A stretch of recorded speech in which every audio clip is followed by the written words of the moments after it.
folks, so today we're gonna go on a little bit of an adventure with 18-week-old puppy Axel and Spencer, and we're gonna head into the local Cabela's to get him used to different sights and sounds in the store, as well as practice some of his skills in a new environment. So let's get started.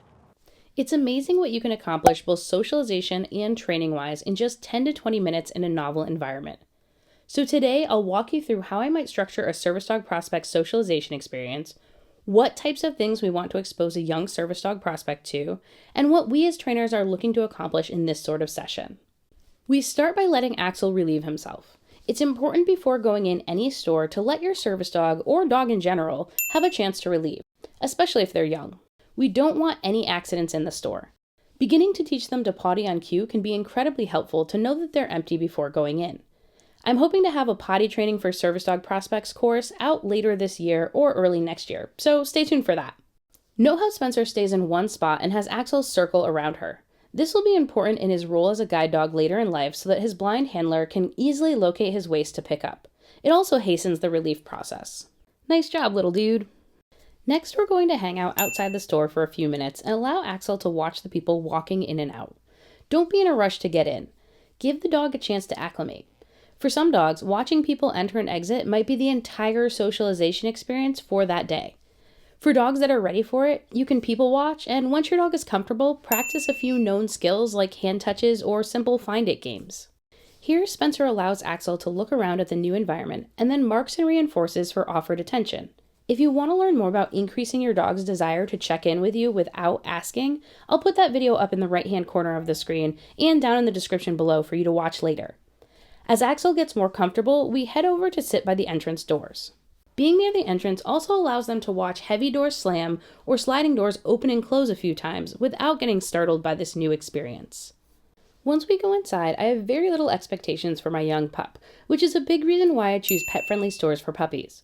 While they may be doing great with loose leash walking at home, I expect that their behavior won't be perfect in this new environment.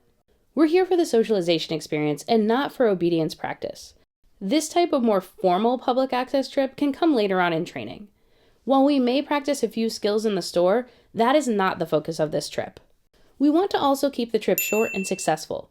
The first time they go into someplace new, it's totally fine to observe outside, walk around for a minute or two inside, and then head out. Short and positive is our goal.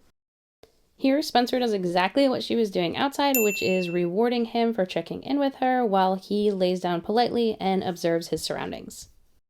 Okay, so now let's talk about some of the things we want to expose the puppy to and how your pup can do and see so much in just one store. But before we do that, if you're getting value from this video, head on down and boop that like button.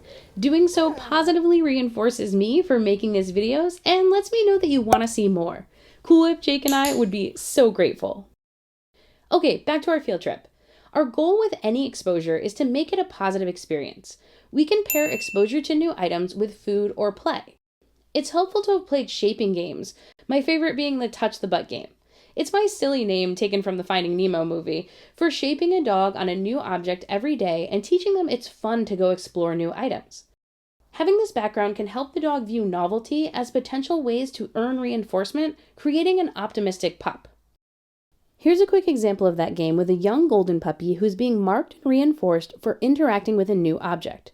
The puppy leads the learning, builds confidence around novelty, and the session ends with him offering to jump on the new item. Exactly what we're looking for. Okay, back to Axel. Regarding exposure, the first thing there will be a lot of is other people. Your pup can be exposed to many types of people all in one session. If your dog is shy, you can choose to go to a store at an off-peak time. If your dog is ready for more exposure, you'll likely see all sorts of people, including children, which, if you don't have children of your own, can be one of the tougher ones to socialize a young pup to. So finding places they can observe children, like a store or at a playground from afar, can be helpful. We will also be able to expose them to stairs. There are many different types of stairs, and I typically like to expose them to outdoor stairs to start, and then work up to more challenging indoor stairs. Types of stairs include open back stairs, stairs with drop-off, stairs with different textures, wide stairs, narrow stairs, shiny stairs, and much more. While we don't want a young puppy to do a ton of stairs, it is important that they have early exposure once they're physically capable of climbing a flight. Next, we can expose them to elevators. Young Axel wasn't quite ready to ride this type of elevator that has a glass panel overlooking the store, so we chose to just watch the doors open and close and watch the people going in and out.